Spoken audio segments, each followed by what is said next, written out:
যে বললাম যে গুপ্ত যখন হুনদের আক্রমণে গুপ্ত সাম্রাজ্যের পতন হইলো, তখন এই গুপ্তরা আপনার মানে আপনার গৌড় এবং এই অঞ্চলগুলোর দিকে চলে আসলো। তো আসার পর তো তখন তারা আবার সুবিধা করতে পারে নাই। তো এরপরে যে আমাদের যেই শশাঙ্ক ভাই, ঠিক আছে? তো আচ্ছা এটা বলি যে গুপ্তরা যখন বেশি ডিটেলসের মধ্যে না যায়, আমি একটু ধরেন যেগুলো পরীক্ষার জন্য ইম্পর্টেন্ট ওগুলাই বলি। তো দেখেন যে হুনদের আক্রমণে গুপ্ত সাম্রাজ্য পতন হয়ে গেল। তো হয়ে যাওয়ার পর এখন তো গুপ্তদের বিশাল বড় সাম্রাজ্য, এখন এইটা যখন পতন হয়ে গেল তখন তো অনেকগুলো অরাজকতা তৈরি হয়ে গেল। মানে গুপ্ত সাম্রাজ্যের দুর্বলতায় অরাজক অবস্থা বিরাজ করছে। এই অরাজক অবস্থার বিরাজ মানে এই অরাজক অবস্থা যখন সৃষ্টি হয়ে গেল, তখন এইটার সুযোগ নিয়ে আমাদের যে বাংলার শক্তিশালী দুইটা জনপদ গড়ে উঠছিল, দুইটা অংশ গড়ে উঠছিল, দুইটা স্বাধীন রাজ্য গড়ে উঠছিল। তার মানে এখন আমাদের যে দুইটা স্বাধীন রাজ্য গড়ে উঠছিল আপনার গুপ্ত সাম্রাজ্যের এই অঞ্চলটাতে। এখন এই গুপ্ত সাম্রাজ্যের যখন পতন ঘটলো, তখন এখানে আমাদের দুইটা স্বাধীন রাজ্য গড়ে উঠছে, একটার নাম হচ্ছে বঙ্গ আর একটার নাম হচ্ছে গৌড়।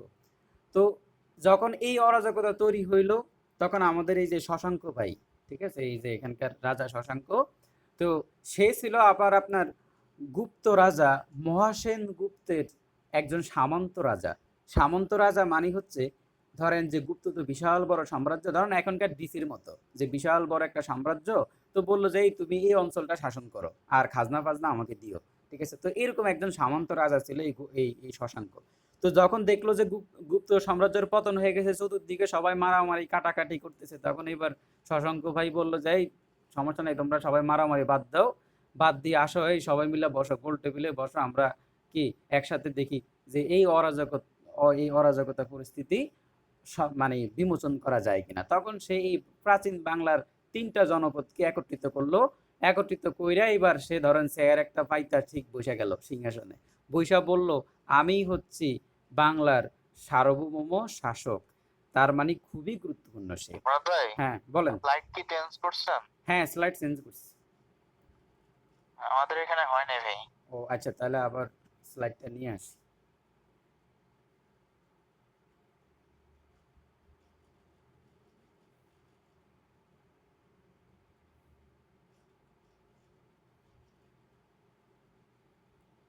তো এরপরে দেখেন, তা আমাদের এই শশাঙ্ক ভাই সে গুপ্ত সাম্রাজ্যের যখন পতন হইলো, এই অরাজকতার মধ্যে দিয়ে দুইটা স্বাধীন রাজ্য গঠন হয়েছে, একটা হলো গৌড়, একটা হচ্ছে আপনার বঙ্গ। তো এই যে এই শশাঙ্ক, সে সে বাংলার তিনটা জনপদকে একত্রিত করে বলছে তোমরা মারামারি থামাও, থামে আসো আমরা একসাথে রাজ্য শাসন করি। তখন সে এই তিনটা রাজ্যকে একত্রিত করে সে বলল যে আমি হচ্ছি এই স্বাধীন অবিভক্ত বাংলার প্রথম স্বাধীন সার্বভৌম শাসক ছিল। তাহলে আগের ঘটনা কি ছিল?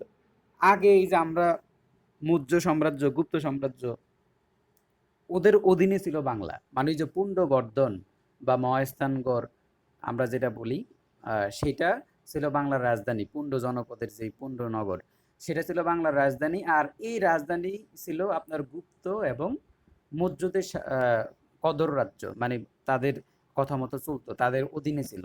কিন্তু গুপ্তরা যখন হুন জাতির আক্রমণে বিশৃঙ্খল হয়ে গেছে, তখন সে এই সুযোগ নিয়ে যে সামন্ত রাজা যে শশাঙ্ক, সে সবগুলাকে একত্রিত করে বললো যে আমি এখানকার রাজা এবং আমি বাংলার প্রথম সার্বভৌম শাসক। মানে হলো সে কারো অধীনে নাই। এই সর্বপ্রথম বাংলায় আমরা একজন সার্বভৌম শাসক পাইলাম, যে তিনটা জনপদকে একত্রিত করে বড় করে সে রাজ্য করলো। তো এই যে গৌড়ের রাজা ছিলেন তিনি, তার মানে শশাঙ্ক কি ছিল, তার যে রাজ্য সেই লোক তাকে বলা হয় গৌড়ের রাজা। সে অনেকগুলা রাজ্য, অনেক কয়েকটা জনপদকে একত্রিত করে গৌড় নাম ধারণ করছে, ধারণ করে সে পুরো বাংলাকে একত্রিত করে শাসন করছিল। এখন এই যে গৌড়ের কথা আমরা কোথায় প্রথম পাই? পানিনির গ্রন্থে। তাহলে আমরা গৌড়ের নাম কোথায় পাই? পানিনির গ্রন্থে। আমরা ইতিহাসবিদ যে পানিনি, তার গ্রন্থে আমরা গৌড়ের কথা পাই। আর গৌড়ের রাজা ছিল শশাঙ্ক, সে পুরা বাংলাকে একত্রিত করে রাজ্য শাসন করলো এবং সেই ছিল একজন সার্বভৌম প্রথম প্রথম প্রাচীন বাংলার প্রথম সার্বভৌম শাসক। এবং তার রাজধানী ছিল কর্ণ সুবর্ণ, মানে মুর্শিদাবাদ। আগের প্রাচীন নাম ছিল কর্ণ সুবর্ণ, বর্তমানে মুর্শিদাবাদ। তো তাকে বলা হইতো গৌড়েশ্বর। গৌড়েশ্বর এখন বলা যায় যে আমাদের প্রাচীন বাংলা বলতে আগে আগে গৌড় কি বোঝানো হইতো। তো আমি গতকালই বলছিলাম বঙ্গ ছিল এই যে ঢাকার এই অঞ্চলটা, বরিশাল টরিশাল এইসব অঞ্চলগুলাতে ওরকম ভাবে কোনো স্বাধীন এরকম রাজা ছিল না, মানে ওরকম ভাবে এগুলা মানে সুসংগত রাজ্য ছিল না। এগুলো অনেকগুলা জনপদে বিভক্ত ছিল। ধরেন ওই যে ধরেন ওই যে বলে সমতট, তারপরে ওদিকে কি আপনার এই যে বঙ্গ, হ্যাঁ আপনার চন্দ্রদ্বীপ। তো এই যে এই অঞ্চলগুলা এগুলা আলাদা আলাদা রাজারা ছিল। এখানে অনেকগুলা বংশ ছিল, চন্দ্র বংশীয়, খড়গ বংশীয়, আরো অনেকগুলা রাজা ছিল যারা আলাদা আলাদা ভাবে এগুলাকে শাসন করতো। আর আমাদের বাংলার রাজধানী বা আর ওই যে ওইদিকে আপনার ওই যে আপনার গৌড় অঞ্চলটা যেটা, মানে বাংলা বলতে ওই সময় শুধু গৌড় কি বোঝানো হইতো, কারণ গৌড় ছিল ওই সময় সমৃদ্ধশালী একটা নগরী। ঠিক আছে। আর বঙ্গের দিকে আসলে এত দূর পর্যন্ত ওরা আসতে পারে নাই।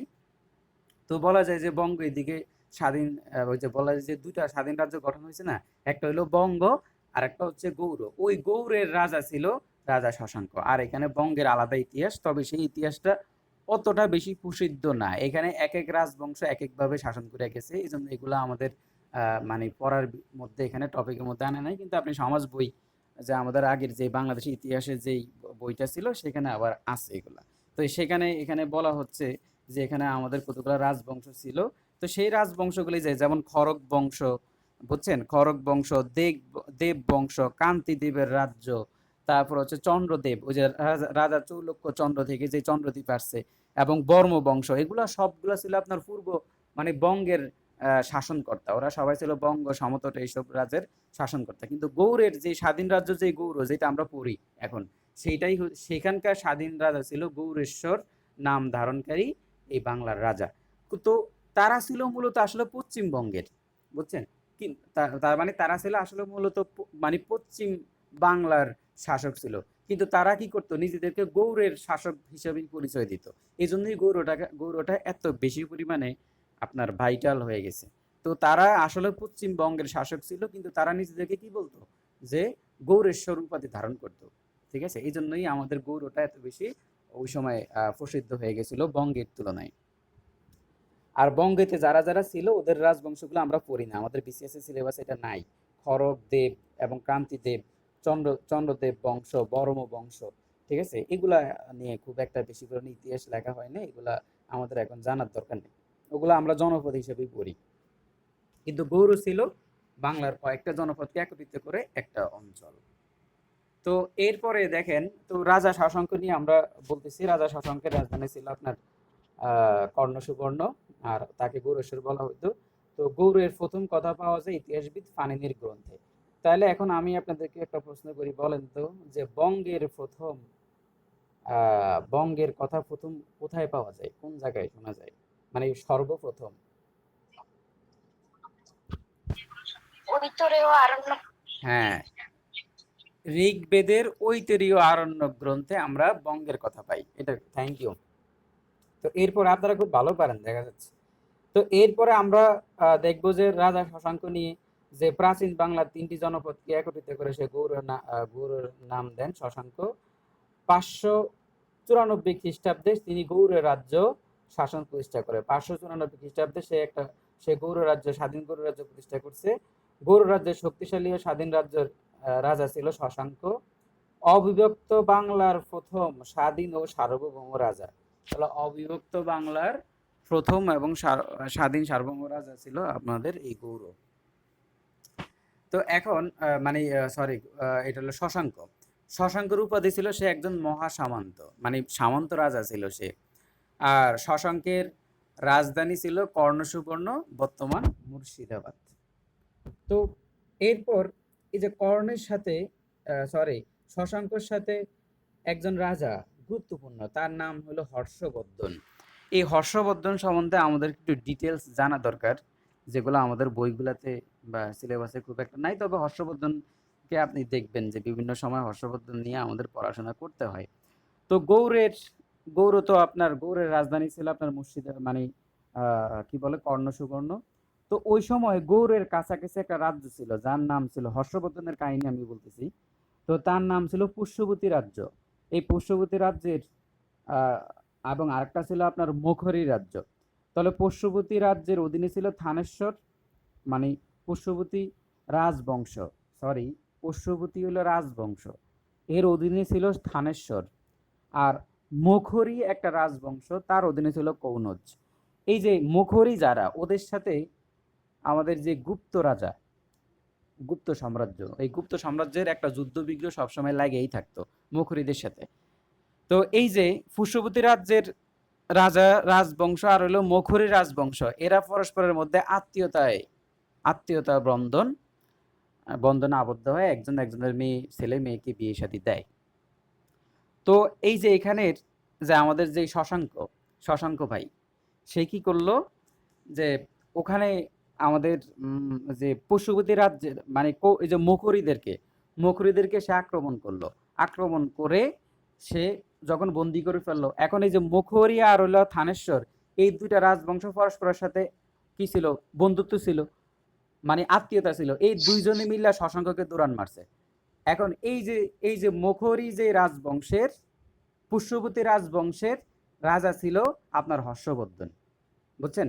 এই হর্ষবর্ধনের যেই বোন, আহ, হর্ষবর্ধনের বোনের নামটাই মুহূর্তে আমি ভুলে গেছি, রাজশ্রী, সরি, এর নাম হলো রাজশ্রী। হর্ষবর্ধনের বোনের নাম ছিল রাজশ্রী। এই রাজশ্রীকে আবার এই শশাঙ্ক আবার আটকে রাখছে, মানে ওর বোন জামাইকে হত্যা করে বোনকে আটকে রাখছে। পরে হর্ষবর্ধন কি করলো, এই শশাঙ্কের সাথে তার একটা শত্রুতা সবসময় ছিল। তো শশাঙ্কের যখন মৃত্যু হয় তখন হর্ষবর্ধন আবার এই অঞ্চলে হর্ষবর্ধন আবার আপনার এই গৌড়ের রাজা হয়, কিন্তু সে বেশিক্ষণ থাকতে পারে না। গৌড়ের মধ্যে আবার একটা অরাজকতা তৈরি হয়ে যায়। তাহলে খেয়াল করেন যে শশাঙ্কের মৃত্যুর পরে হর্ষবর্ধন গৌড় দখল করলেও সে এখানকার থাকতে পারে না, এখানকার মধ্যে একটা অরাজকতা তৈরি হয়। তো এই যে যে মৎস্যন্নয়টা, সেটা হলো সপ্তম শতকে, যে সপ্তম শতকের আপনার তো এখানে আমাদের বাংলায় একটা, যখন শশাঙ্ক মারা যায় তখন আপনার বাংলায় মৎস্যন্যায় শুরু হয়। এখন মৎস্যন্যায়টা কি, আমরা মৎস্যন্যায় নিয়ে সামনে বলবো। তো এখানে একটা বিষয় বলি, আগে এই স্লাইডটা শেষ করি। তো মানে শশাঙ্কের মৃত্যুর পরে মৎস্যন্যায় দেখা যায়, আর শশাঙ্কের মৃত্যুর পরে গৌড়ের রাজা হয় হর্ষবর্ধন। এখন এই হর্ষবর্ধনের সময় একজন চীনা পরিব্রাজক, যিনি যার নাম হচ্ছে ইয়াংসাং। এই ইয়াংসাং আবার আপনার এই আমাদের ভারতীয় উপমহাদেশে আসে। তো সে আবার বাংলায়ও আসছে, ইয়াংসাং আবার কিন্তু বাংলায় আসছে। তো সে শশাঙ্ককে বলতো বৌদ্ধ ধর্মের নিগ্রহকারী, মানে সে বৌদ্ধ ধর্মকেই, শশাঙ্ক ছিল আপনার শৈব ধর্মের, মানে সেই শিবের উপাসক। তো ইয়াংসাং বলতো যে সে হলো বৌদ্ধ ধর্ম, যেহেতু চায় না তার মানে বৌদ্ধ, তো মানে সে কি বলতো যে শশাঙ্ককে বলছে সে বৌদ্ধ ধর্ম নিগ্রহকারী, কিন্তু ইতিহাস থেকে আমরা এইটার সত্যতা পাই নাই, সে যে আসলে বৌদ্ধ ধর্মের নিগ্রহ করছে সেটা নিয়ে খুব একটা নাই। তো মনে রাখবেন, প্রশ্ন হয় যে ইয়াংসাং কার আমলে বাংলায় আসে, তার নাম হচ্ছে হর্ষবর্ধনের আমলে ইয়াংসাং বাংলায় আসে। আর তাহলে এখন আমরা একটু আমরা আরো দুইজন ব্যক্তির নাম একটু মানে করি। তার নাম হচ্ছে, প্রথমে আমরা জানি যে মৌর্য সাম্রাজ্যে সর্বপ্রথম যেই পরিব্রাজক আসে তার নাম হলো মেগাস্থিনিস। যে গতকাল বললাম যে মেগাস্থিনিস হচ্ছে আপনার, মেগাস্থিনিসের একটা গ্রন্থ আছে যার নাম হচ্ছে ইন্ডিকা। তো মেগাস্থিনিস কিন্তু আমাদের বাংলায় আসে নাই, বুঝছেন? তো মনে রাখবেন যে মেগাস্থিনিস বাংলায় আসে নাই, কিন্তু আরেকজন যার নাম ছিল ফাহিয়েন, এই ফাহিয়েন কিন্তু আবার দ্বিতীয় চন্দ্রগুপ্তের আমলে আসছিল, সে আবার বাংলায় আসছে। এখন আপনাকে যদি বলে যে ফাহিয়ান হচ্ছে একজন চীনা পরিব্রাজক, যিনি বাংলা ভ্রমণকারী প্রথম পর্যটক, তো আসবে পরীক্ষায় যে বাংলা ভ্রমণকারী প্রথম পর্যটক কে, ফাহিয়ান। উনি কার আমলে আসছে? চন্দ্রগুপ্ত মৌর্যের আমলে আসছে। আর মেগাস্থেনিস আসছে আপনার, সরি আমি ভুল বলছি, ফাহিয়ান আসছে আপনার দ্বিতীয় চন্দ্রগুপ্তর আমলে। ফাহিয়ান আসছে দ্বিতীয় চন্দ্রগুপ্তর আমলে, যখন গুপ্ত সাম্রাজ্য ছিল। আর মেগাস্থেনিস আসছে আপনার আপনার চন্দ্রগুপ্ত মৌর্যের আমলে, তখন তো মৌর্য সাম্রাজ্য ছিল, তার গ্রন্থের নাম হচ্ছে ইন্ডিকা। তো এগুলো আবার সামনে আসবে। তো আরেকজনের নাম, আর এই যে ইয়াংসাং, সে আসছে আপনার হর্ষবর্ধনের আমলে, এবং তিনি চীনা পরিব্রাজক, এবং তিনি শশাঙ্ককে বৌদ্ধ ধর্মের নিগ্রহকারী হিসেবে আখ্যা দেয়। একটা বিষয় হচ্ছে দেখবেন যে আমি আমাদের এই সেশনগুলোতে একই তথ্য আপনাকে অনেকবার বলতেছি। এজন্য আপনি যদি মনোযোগ দিয়ে রাখেন দেখবেন বাসায় পড়তে হবে না। প্রয়োজনীয় পড়া ক্লাসেই এবং আমাদের সেশনেই শেষ হয়ে যাবে। তো এই গেল শশাঙ্ক নিয়ে আমরা সামনে হয়তোবা আরো পড়তে হবে। তো দেখেন মৎস্যান্বয় ছিল এরকম ওই যে দেখেন ছোট মাছ বড় মাছকে খেয়ে ফেলতেছে। ঠিক আছে? সবাই সবার মতো করে অরাজকতা তৈরি হইলো। এই মৎস্যান্বয় চললো প্রায় ১০০ বছর। এখন এই মৎস্যান্বয়ের অবসান ঘটাইছে কে? তো এইভাবে যখন সবগুলা রাজ্যে মৎস্যান্বয় চলতে একটা সময় চিন্তা করলো যে না এইভাবে তার রাজ্য শাসন করা যায় না। তখন সকল সাধারণ মানুষ একত্রিত হইলো, হয়ে তারা চিন্তা করলো যে না আমাদের একজন রাজার দরকার। তখন তারা সর্বপ্রথম ভারতীয় উপমহাদেশে একজন ইলেক্টেড একজন রাজা, নির্বাচিত একজন রাজা ছিল গোপাল। ঠিক আছে? তো গোপালের বাবা যে রাজা ছিল এরকম কোনো নির্দেশনা নাই। তো বলা হইতে হয় যে গোপাল একজন সাধারণ ব্যক্তি ছিল। মানে তার বাবা দাদা কেউই রাজাদের মধ্যে ছিল না। তো আমি আমি তো এই যে দেখেন তো পরবর্তীতে দেখলাম যে আমাদের গোপালের যে বিষয়টা মানে গোপালের যে ওর রাজবংশের মধ্যে ছিল না গোপাল, কিন্তু তো সবাই যখন এই যে অরাজকতা যেটা আছে সেই অরাজকতাকে দূর করার জন্য বা এখান থেকে সে ইয়ে করার জন্য কি বলে যে অরাজকতা থেকে বের হওয়ার জন্য তারা সবাই মিলে এই গোপালকে নির্বাচিত করলো। এরপর গোপাল নির্বাচিত হয়ে সে বাংলার সবচাইতে দীর্ঘ দীর্ঘ যে রাজবংশ যে পাল বংশ দীর্ঘ একটা শাসন সেই শাসনটা সে কায়েম করছে আমাদের গোপাল। তো বাংলায় মানে প্রাচীন বাংলায় সবচেয়ে বেশি পরিমাণে সবচেয়ে দীর্ঘস্থায়ী রাজবংশ ছিল আপনার এই পাল বংশ।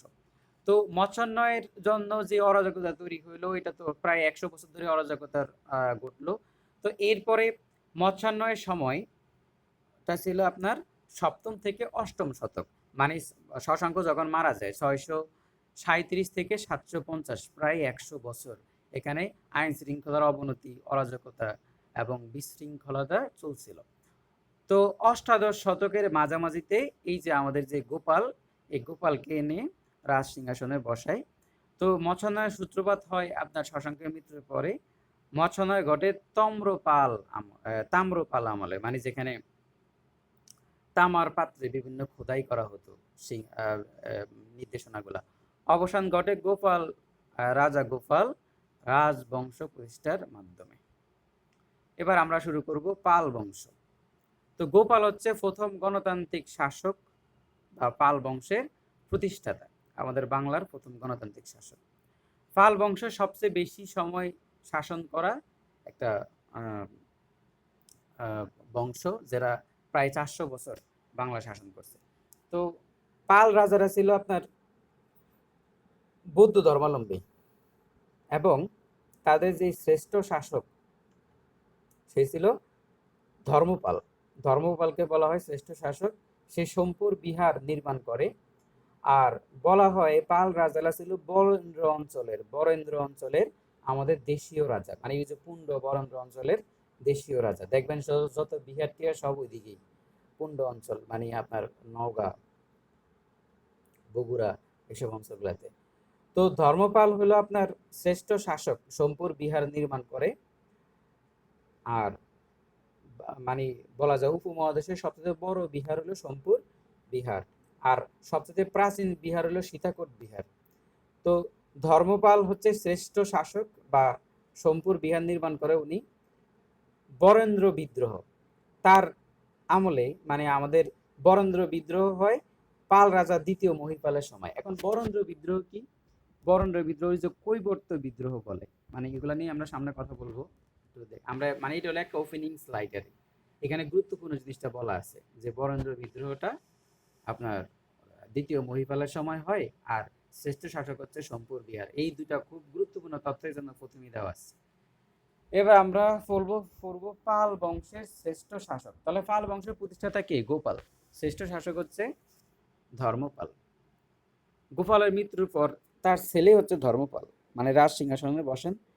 পাল রাজাদের মধ্যে তিনি ছিলেন সর্বশ্রেষ্ঠ। বাংলা এবং বিহারের তার শাসন প্রতিষ্ঠা ছিল। উত্তর ভারতে আধিপত্য বিস্তার নিয়ে ওই সময় তিনটা রাজবংশের মধ্যে প্রতিযোগিতা ছিল। ইতিহাসে এটাকে ত্রয়ী শক্তির সংঘর্ষ বলে, এটা খুব একটা দরকার নাই। তো তিনি বাংলার 3টা রাজবংশ ছিল, বাংলার পাল, অন্যটি হলো রাজপুতনার কি গুর্জন প্রতিহার, আর তৃতীয়টা হচ্ছে কি দক্ষিণাত্যের আপনার রাষ্ট্রকূট। এই দক্ষিণাত্যের রাষ্ট্রকূট একটা খুব ডেঞ্জারাস জায়গা, এখানে সারা বছর শুধু কেবল মারামারি কাটাকাটি লাগেছিল, মানে ওরা যুদ্ধ বিগ্রহ ভালোবাসতো। তো ইতিহাসের এই যুগে এই এই এই আপনার ত্রিসংঘর্ষ যুগে মানে হিসেবে পরিচিত, তার মানে রাজা ধর্মপালের সময় এই ত্রিশক্তির উদ্ভব হয় ইতিহাসে। 3টা রাজবংশের মধ্যে ঝামেলা চলতেছিল তখন। মানে 8 শতকের শেষের দিকে যুদ্ধ শুরু হয়। ধর্মপাল প্রায় 40 বছর রাজত্ব করেন, তার মানে ধর্মপাল একটা দীর্ঘ সময় ধরে কিন্তু শাসন টাসন করছিল। তো এখানে যে আমাদের যে ধর্মপালের উল্লেখযোগ্য যেটা ছিল যে সেই ওখানে সোমপুর বিহার নির্মাণ করছে। ধর্মপাল নওগাঁ জেলার পাহাড়পুর নামক স্থানে সোমপুর বিহার নির্মাণ করছে। তাহলে সোমপুর বিহার কোথায়, এটা খুব গুরুত্বপূর্ণ, যে নওগাঁ জেলার পাহাড়পুর অঞ্চলে সোমপুর বিহার প্রতিষ্ঠা করছে ধর্মপাল। তো নওগাঁ জেলার পাহাড়পুর নামক স্থানে ধর্মপাল এক বিশাল বিহার প্রতিষ্ঠা করেন, যার নাম হচ্ছে সোমপুর বিহার নামে পরিচিত। এছাড়াও তিনি প্রতিষ্ঠা করেন যে বিক্রমশীল বিহার। এই বিক্রমশীল বিহার কোথায়, এটা কিন্তু ভারতে, মানে এটা আমাদের বাংলাদেশের মধ্যে না। এই বিক্রমশীল বিহার নির্মাণ করে আমাদের এই মানে ধর্মপাল। তো বিক্রমশীল বিহার, বিক্রমশীল তার দ্বিতীয় নাম বা উপাধি হিসেবে তিনি বিক্রমশীল বিহার আপনার নির্মাণ করেন। তাহলে এটা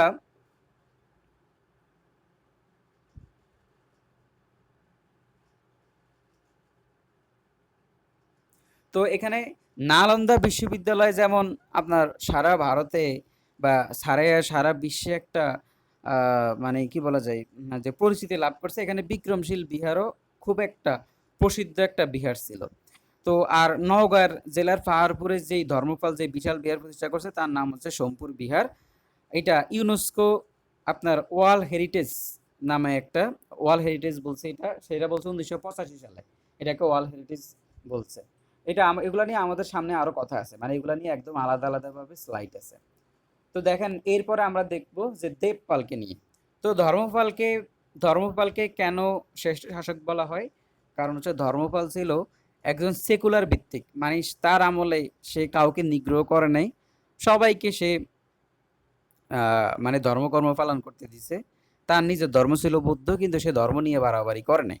আর সে অনেক বেশি পরিমাণে অনেকগুলা নির্মাণ কাজ টাজ করছে, বৌদ্ধ শিক্ষা কেন্দ্র বেশি তুলে ধরছে, অনেক বেশি পরিমাণে সে বৌদ্ধদের যে শিক্ষা ব্যবস্থা সেটাকে সে মানে পরিধিটা ওই সময় খুব ভালো ছিল।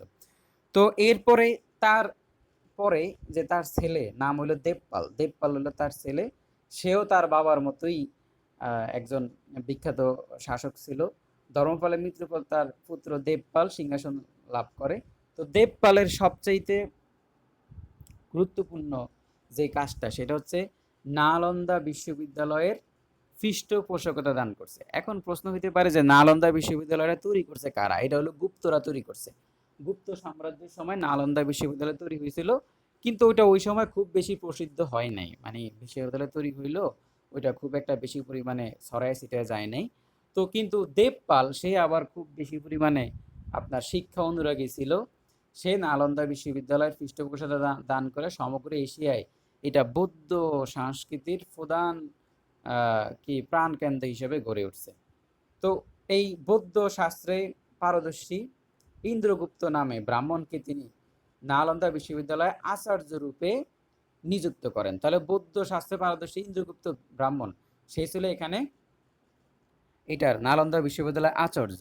এখন দেখেন নালন্দা বিশ্ববিদ্যালয়ের আচার্য অনেকেই আছে, যেমন শিলভদ্র নালন্দা বিশ্ববিদ্যালয়ের আচার্য। এখন আমরা নালন্দা বিশ্ববিদ্যালয় নিয়ে এখন আমাদের একটু আলাদা করে একটু পড়া দরকার। এখানে দেখি যে স্লাইডটা আছে কিনা। হ্যাঁ, নালন্দা বিশ্ববিদ্যালয় নিয়ে আমাদের আলাদা করে একটু পড়তে হবে। দেখেন এই হচ্ছে নালন্দা বিশ্ববিদ্যালয়। তো এই নালন্দা বিশ্ববিদ্যালয়ের আচার্য ছিল যে দেখেন শিলভদ্র, একটা ছিল কি ইন্দ্রগুপ্ত, বৌদ্ধ ধর্মের পারদর্শী ইন্দ্রগুপ্ত নামে ব্রাহ্মণকে তিনি নালন্দা বিশ্ববিদ্যালয়ের আচার্য নিযুক্ত করছে। কে নিযুক্ত করছে? দেবপাল। মানে দেবপাল ইন্দ্রগুপ্তকে আচার্য নিযুক্ত করছে। এখন যেহেতু নালন্দা বিশ্ববিদ্যালয় অনেক বড় বিশ্ববিদ্যালয়, অনেক বছর ধরে সেখানে অনেক ধরনের আচার্য ছিল। আমরা একজনের নাম পাইলাম ইন্দ্রগুপ্ত, যাকে নিয়োগ দিয়েছে দেবপাল। এবার নালন্দা বিশ্ববিদ্যালয় আমরা একটু পড়ি। অবস্থান হচ্ছে আপনার বিহার রাজ্য, ভারতে। এটার শ্রেষ্ঠ প্রাচীন বিশ্ববিদ্যালয়। এটা নির্মাণ হয়েছে ৫ম শতকে, মানে ওই সময় গুপ্তরা শাসনে ছিল। তো নালন্দা বিশ্ববিদ্যালয়ের প্রতিষ্ঠাতা কে?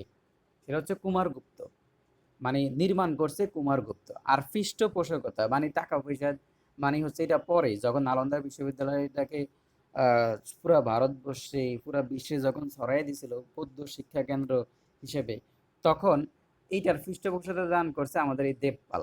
তার মানে দেবপাল আপনার পৃষ্ঠপোষকতা দান করছে, কিন্তু এটার মূল নির্মাণ কাজটা প্রতিষ্ঠা করছে কিন্তু কুমারগুপ্ত। আর এটা হলো ভারতের বা শ্রেষ্ঠ প্রাচীন বিশ্ববিদ্যালয়, ৫ম শতকে নির্মিত হয়েছে। এটা বৌদ্ধ শিক্ষা কেন্দ্র ছিল সেই ৪২৭ থেকে এই ১১৯৭ অব্দ পর্যন্ত এটা বৌদ্ধ শিক্ষা কেন্দ্র ছিল। এবার নালন্দা মহাবিদ্যালয়ের আচার্য ছিল মহাবীর শিলভদ্র। তাহলে দেখেন শিলভদ্র আচার্য ছিল। আবার ওই যে শ্রীগুপ্ত, যাকে আমরা কিছুক্ষণ আগে পড়লাম, এই শ্রীগুপ্ত আচার্য ছিল, তাকে নিয়োগ দিছে কে? দেবপাল। আর শিলভদ্রকে কে নিয়োগ দিছে সেটা আমরা জানি না, তবে উনিও নালন্দা বিশ্ববিদ্যালয়ের একজন মহাবীর শিলভদ্র, উনিও একজন কি ছিল যে আপনার আচার্য ছিল। এখন এই আবার মহাবীর ভদ্রর কাছে পড়তে আসছে কি জানেন? ওই যে ইয়াং সাং, ওই যে বলছে হর্ষবর্ধন এর আমলে যে বাংলায় আসছে ইয়াং সাং, যে আবার শশাঙ্ককে বৌদ্ধ ধর্মের নিগ্রহকারী বলছে, সে আবার এই মহাবীর শিলভদ্রর কাছে এসে পড়াশোনা করছে। তো ১৯১৪ সালে, এখন নালন্দা বিশ্ববিদ্যালয় কেন আমাদের গুরুত্বপূর্ণ সেটা হচ্ছে ১৯১৪ সালে নালন্দা বিশ্ববিদ্যালয়ের পুনরায় চালু হয়। এখানে উপাচার্য হিসেবে নিয়োগ পান নোবেলজয়ী অর্থনীতিবিদ অমর্ত্য সেন। তো গেল, এই হলো এটা দেবপাল পৃষ্ঠপোষকতা করছে, প্রতিষ্ঠাতা করছে আপনার কুমারগুপ্ত। আমরা তার পরবর্তী স্লাইডে চলে যাই। তো এখন পালদের তো প্রায় ৪০০ বছরের আপনার শাসনামল।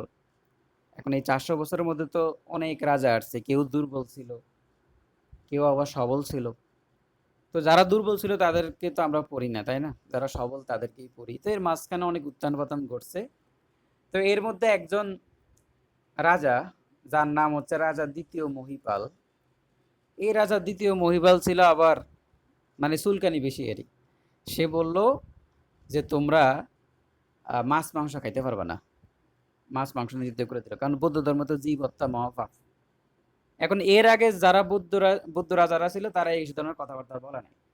এখন এই বোকা যখন বলা শুরু করছে, ঠিক আছে, তখন এবার কৈবর্তরা হলো মানে জেলে সম্প্রদায়। এখন ওরা আর কি করবে? ওরা তো আর মাছ টাছ খাইতে পারবে না, ওরা তো মাছ বিক্রি করতে পারবে না, এখন ওরা তো না খেয়ে মরবে। পরে তারা এই কৈবর্ত বিদ্রোহ শুরু করে দিল। তো ওই সময় আবার পাল রাজাদের ভাইদের মধ্যে আবার সিংহাসন নিয়ে ঝামেলা বাইজা রাজ্য অরাজকতা তৈরি হয়ে গেল।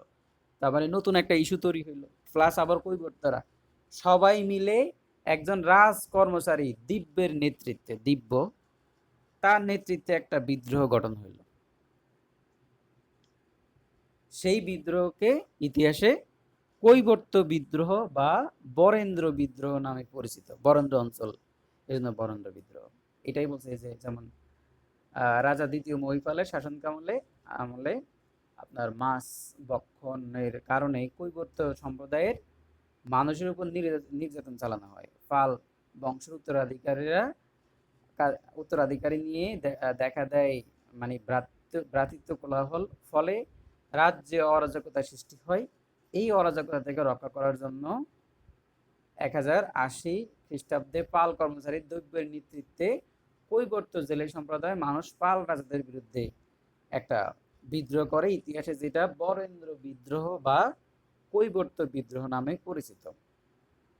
এখন তো এরপরে কি হইলো? এই বরেন্দ্র বিদ্রোহের কারণে এই রাজা এই যে রাজা দ্বিতীয় মহিপাল তাকে হত্যা করে ফেলে, সে মারা যায়। এইবার শাসনভার কাদের? এইবার বরেন্দ্র অঞ্চলের শাসনভার নিয়ে যায় কে? এই কৈবর্তরা। কৈবর্তদের শাসক ছিল তার নাম ছিল ভীম। কৈবর্তদের শাসকের নাম ছিল ভীম। এই ভীম নিজে সহকারে কৈবর্ত শাসন, যেটা কৈবর্তদের কৈবর্তরা শাসন ব্যবস্থা চালু করলো, তারা সেই শাসন শুরু করে দিল। তো ভীম হচ্ছে কৈবর্তদের রাজা, কৈবর্তরাজ। তো এখন এই যে রামপাল, যে তার অধীনে বিভিন্ন মহাসামন্ত ছিল, তার অধীনে একজন মহাসামন্ত ছিল ওই যে বিজয় সেন, সেন বংশের। তো ওই সময় ওই সময় যে ছিল, ওই যে বিজয় সেন যে ছিল আপনার, মানে, আচ্ছা বিজয় সেনের কথাটা না আনি এখানে। তো এখানে আমাদের ওই যে আপনার পাল বংশের বিভিন্ন সামন্ত রাজা ছিল, যারা বিভিন্ন অঞ্চলে রাজ্য পরিচালনা করত।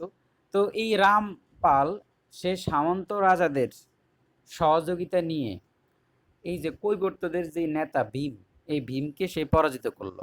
পরাজিত করে সে পুনরায় পাল সাম্রাজ্য আবার সে শাসনভার গ্রহণ করলো। তিনি ছিলেন পাল সম্রাটের রাজবংশের সর্বশেষ সফল শাসক। ঠিক আছে? তো রামপাল ছিল কি সর্বশেষ সফল শাসক, মানে সে সফল ছিল আর, তাই না?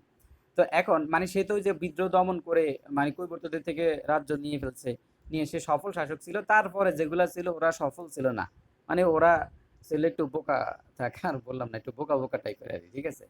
প্রাচীন বাংলার কবি সন্ধ্যাকর নন্দী। তো প্রাচীন বাংলার কবি, এটা আমরা বাংলায় পড়ছিলাম যে প্রাচীন বাংলার কবির নাম ছিল সন্ধ্যাকর নন্দী। উনি রামচরিত একটা কাব্য লেখছে। তো উনি যেই, আমরা এই যে রামপাল সম্বন্ধে জানি কই থেকে, যে রামপাল যে কৈবর্ত বিদ্রোহ, এগুলো আমরা জানতেছি প্রাচীন বাংলার কবি, যিনি ওনার সভাকবি ছিল সন্ধ্যাকর নন্দী। উনি রামচরিত নামে এই রামপালের জীবন নিয়ে লিখে গেছে। সেখান থেকে আমরা এগুলো জানতে পারি যে উনি হলো বাংলার পাল বংশের সর্বশেষ সফল রাজা। তারপরে যেগুলো ওরা হইলে একটু বোকা টাইপের ছিল, ওরা সফল হয় নাই। এবার আমরা দেখলাম যে বাংলা সাহিত্যের আদি নিদর্শন চর্যাপদ রচিত হয় পাল আমলে। পাল রাজারা ছিল বরেন্দ্র জনপদের দেশীয় শাসক। আগেই বলছিলাম ওরা দেশীয় শাসক ছিল বরেন্দ্র অঞ্চলের। বাংলার দীর্ঘদিন রাজবংশানুক্রমিক শাসন প্রতিষ্ঠা করে পাল রাজারা। নওগাঁ জেলার পাহাড়পুরে সোমপুর বিহার প্রতিষ্ঠা করে। আর রামপালের আত্মজীবনীমূলক যে গ্রন্থ রামচরিত, এটার লেখক হচ্ছে সন্ধ্যাকর নন্দী। রামপালের সভাকবি ছিল সন্ধ্যাকর নন্দী। কৈবর্ত বিদ্রোহের নেতা হচ্ছে দিব্য, এবং কৈবর্তদের বিদ্রোহ হয় রাজা পাল রাজার দ্বিতীয় মহিপালের আমলে। তো আপনারা দেখবেন যে এই যে আমাদের যে এই যে দ্বিতীয় মহিপালের আগে যে ছিল প্রথম মহিপাল, সে ছিল খুব জনবান্ধব একজন রাজা। সে সারা বাংলায় বিভিন্ন দিঘি ওইটা সেটা খনন করত। তার আমলের দিঘি এখনো আছে ভারতের, সরি, আমাদের ফেনীতে মহিপাল এখনো আছে, মহিপাল নামে। এই মহিপাল হচ্ছে সেই পাল আমলের প্রথম মহিপালের নামে। এখানে বড় বড় দিঘি আছে, খাল বিল খনন করছে সে, বড় বড় দিঘি খনন করছে যাতে বাংলার মানুষ জলের কষ্ট না পায়। তো এবার বরেন্দ্র বিদ্রোহ বা সামন্ত বিদ্রোহ বলা হয়, কৈবর্ত বিদ্রোহকে সামন্ত বিদ্রোহ বলা হয়। সামন্ত মানে কর্মচারী, রাজকর্মচারীরা যে বিদ্রোহ করছে। পাল রাজাদের পিতৃভূমি ছিল বরেন্দ্র। আর তালপাতার অঙ্কিত চিত্র সম্বলিত বুদ্ধ গ্রন্থ। আমরা জানলাম যে পুঁথি সাহিত্য, আমরা আগে বলছিলাম যে তালপাতা বিভিন্ন পাতায় করে ওখানে পুঁথি সাহিত্য রচনা হইতো। সেই পুঁথি সাহিত্যর সেই তালপাতার অঙ্কিত যে চিত্র সম্বলিত বৌদ্ধ গ্রন্থ অষ্ট সাহসিকা প্রজ্ঞা পারিতা পারমিতা, এইটার যে 12টা পাণ্ডুলিপি পাওয়া যায়, রঙিন রঙিন চিত্র যেটা আমরা পাই, বঙ্গীয় চিত্রকলার প্রাচীনতম নিদর্শন এটা, যার সময় হচ্ছে প্রথম মহিপাল। তার মানে অষ্ট সাহসিকা পঞ্চ কি প্রজ্ঞা পারিতাম, এই যে এইটা হচ্ছে বৌদ্ধদের একটা গ্রন্থ। এই গ্রন্থটা কার সময়ে লেখা হয়েছে? প্রথম মহিপালের সময়। তালপাতার, এটার রঙিন চিত্র ছিল এখানে। তালপাতার পুঁথির যে যুগ সেটা হচ্ছে পাল যুগে। তার মানে তালপাতায় যে পুঁথিগুলো লেখা হইতো, এটা কোন যুগে লেখা হইতো? পালদের আমলে এই তালপাতার পুঁথিতে লেখা হইতো। এরপরে দেখেন আমরা চলে আসলাম আমাদের শেষ রাজবংশ সেন রাজবংশ। তো এখানে বলা হয় সামন্ত সেন সে রাঢ় অঞ্চলে এসে আপনার রাজ্য প্রতিষ্ঠা করে নাই, সে এখানে এসে ধরেন অবস্থান করছে, বংশ প্রতিষ্ঠা করছে। কিন্তু তার ছেলে হেমন্ত সেন সে আবার রাজ্য প্রতিষ্ঠা করছে। ওই যে আপনার পরবর্তী পাল রাজারা যারা ছিল, মদন পাল, শেষ রাজা মদন পাল, মদনা, ঠিক আছে, মদনা ছিল একটু দুর্বল প্রকৃতির। তো এই পাল রাজা দুর্বলতার সুযোগ নিয়ে এখানে এই যে আপনার সামন্ত সেনের ছেলে হেমন্ত সেন তারা আবার আপনার সেন বংশের প্রথম রাজা হইল। তো সামন্ত সেন প্রথমে বসতি স্থাপন করেন রাঢ় অঞ্চলে, গঙ্গা নদীর তীরে। তিনি বর্ধমান অঞ্চলে বাস করতেন। বর্ধমানের রাঢ় অঞ্চল, রাঢ়ের রাজধানী কিন্তু আপনার কি, রাঢ় অঞ্চলটা ছিল কোথায়, বর্ধমানে। মানে বর্ধমান হচ্ছে রাঢ়ের মধ্যে, মনে রাখিয়েন। রাঢ় যে জনপদ সেটা হলো বর্ধমানের মধ্যে। সামন্ত সেন রাজা উপাধি ধারণ করেননি, তার পুত্র হেমন্ত সেন স্বাধীন সেন রাজ্যের প্রতিষ্ঠা করে প্রথম রাজা উপাধি ধারণ করেন। এখন শ্রেষ্ঠ রাজাকে, ওই সময়কার শ্রেষ্ঠ রাজা ছিল বিজয় সেন।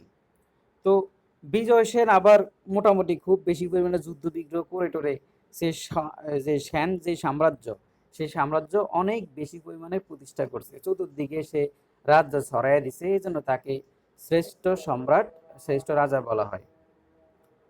হুগলি জেলার ত্রিবেণীতে অবস্থিত বিজয়পুরে ছিল তার প্রথম রাজধানী। তার মানে সে একটা নতুন একটা রাজধানী তৈরি করছে হুগলি জেলার বিজয়পুরে। আর দ্বিতীয় রাজধানী ছিল এই যে মুন্সিগঞ্জ জেলার বিক্রমপুরে। এখন আমরা আস্তে আস্তে পুণ্ড থেকে সরে এসে আমরা এখন ঢাকার দিকে চলে আসলাম। মুন্সিগঞ্জ জেলার বিক্রমপুরে তার রাজধানী ছিল। তার মানে দুইটা রাজধানী ছিল, একটা ছিল আপনার বিজয়পুরে আর একটা হলো মুন্সিগঞ্জ জেলার বিক্রমপুরে। সেন বংশের অধীনে সর্বপ্রথম সমগ্র বাংলায় দীর্ঘকাল ব্যাপী রাজার অধীনে ছিল, সেটা ছিল আপনার বিজয় সেন। তার মানে ওই সময় সে মোটামুটি পুরা বাংলা দখল করে ফেলে। মানে বিজয় সেন গৌড় বঙ্গ যা যা আছে সব দখল করে ফেলছে। দখল করে সমগ্র বাংলায় দীর্ঘকাল ব্যাপী সেই শুধু শাসন করতে পারছে, একজন রাজা যে সমগ্র বাংলাকে একত্রিত করে দীর্ঘকাল ব্যাপী শাসন করছে। এই জন্যই তাকে শ্রেষ্ঠ রাজা বলা হয়। ধর্মের দিক থেকে সে ছিল শৈব ধর্ম, মানে শিবের উপাসক। তো এতটুকু মনে রাখলেই হবে। এবার হচ্ছে আপনার বল্লাল সেন। বিজয় সেনের পর সিংহাসনে আরোহণ করেন তার পুত্র বল্লাল সেন। এই বল্লাল সেন আবার একটু জ্ঞানী গুণী ব্যক্তি ছিল। উনি আবার আপনার একটু বিদ্বান ব্যক্তিদেরকে একটু পছন্দ করতো। তো সে আবার দুইটা গ্রন্থ লেখছে, একটা হলো দান সাগর, একটা হচ্ছে অদ্ভুত সাগর। এই দুইটা গ্রন্থ লেখছে আপনার এই বল্লাল সেন। তো সে আবার হিন্দু ধর্মের পৃষ্ঠপোষক ছিল। সে হিন্দুদের মধ্যে একটা প্রথা চালু করলো, সেটা হচ্ছে কৌলিন্য প্রথা। মানে হিন্দু ধর্ম রক্ষার জন্য সেই প্রথা করছে। তো কৌলিন্য প্রথা হচ্ছে ধরেন ওই যে জাতপাত, এই ব্রাহ্মণ, শূদ্র, কায়স্ত্র, তারপরে এই যে নাপিত টাপিত, এই ধরনের যেই শ্রেণী বিভাগ করছে, যেটা উচিত ছিল না, এটা হলো কৌলিন্য প্রথার প্রবর্তন করছে বল্লাল সেন।